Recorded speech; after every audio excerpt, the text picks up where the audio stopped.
Opération Escargot ce samedi 21 novembre après-midi dans le secteur d'Agde et de Béziers, organisé par les opposants à un projet de décharge sur la commune de Montblanc. Voitures, tracteurs circuleront au ralenti au départ de Montblanc en passant par Bessan, Agde, Vias et Béziers, et ce dans le but de sensibiliser la population au risque d'implantation d'un centre de traitement des déchets prévu sur 33 hectares pour une durée d'exploitation de 25 ans.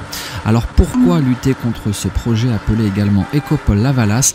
Les arguments d'Olivier Goudou, conseiller municipal à Bessan et coprésident du collectif intercommunal anti-décharge.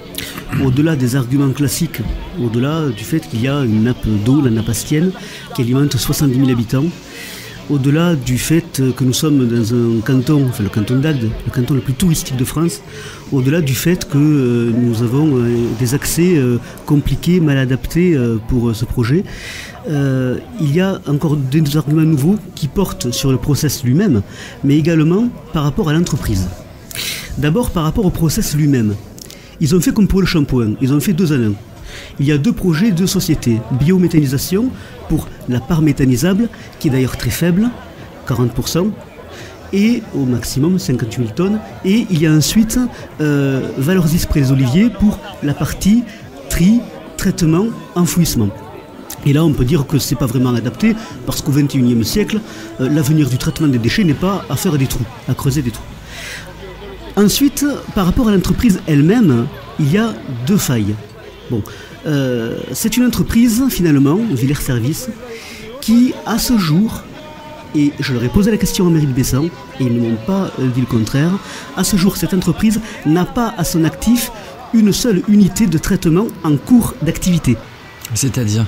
C'est-à-dire qu'en fait, ce qui se passe, comme ça a été le cas dans d'autres départements, la société revend, ou peut revendre, l'autorisation d'exploiter. Une sorte de bureau d'études. Et ça, c'est extrêmement important, parce que nous allons, par défaut, si nous ne faisons rien, ou si le préfet avalise, ça fait déjà beaucoup de conditions, donc autant de raisons d'espérer le succès. Mais imaginons que nous soyons acculés à avoir cette unité par défaut, parce qu'il n'y a pas d'autres capacités dans le département, ou en tout cas proximité, mais à ce moment-là, on pourrait un jour avoir à traiter avec une société avec laquelle on n'avait pas contracté. D'ailleurs, vous pouvez remarquer qu'il n'y a pas de contrat. L'enquête publique de ce projet d'Écopole Lavalas qui devrait traiter 191 000 tonnes de déchets par an, eh bien cette enquête publique s'achève le 27 novembre prochain. C'était un sujet d'Adrien Delgrange de Radio Pays d'Hérault.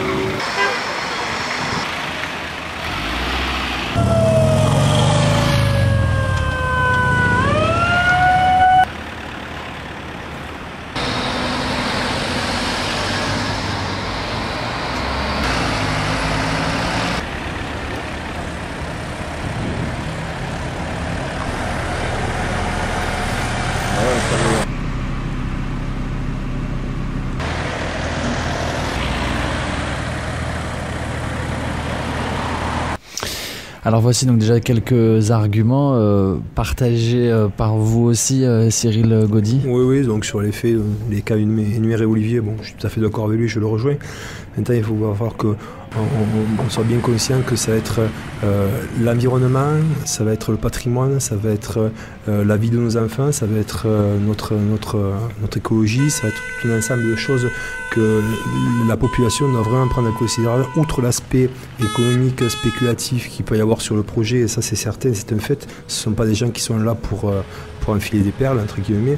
Donc aujourd'hui, il va falloir vraiment tenir compte des problèmes que va engendrer cette usine et ce centre d'enfouissement, donc sur l'agriculture, sur le tourisme, sur l'économie, sur la CCI de Béziers s'est prononcé défavorablement au projet. Tous les acteurs de la filière viticole sont prononcés défavorablement. En grande majorité, les conseillers généraux, les élus, les communes limitrophes se sont aussi prononcés défavorablement au projet. Le syndicat mixte, le syndicat de l'Astiem le SMETA s'est aussi prononcé défavorable au projet, donc tout un ensemble d'interlocuteurs et d'intervenants qui disent qu'aujourd'hui ce projet ne correspond pas aux besoins de la zone, parce que les besoins de la zone sont mis à 90 000 tonnes et non pas à 190 000 tonnes.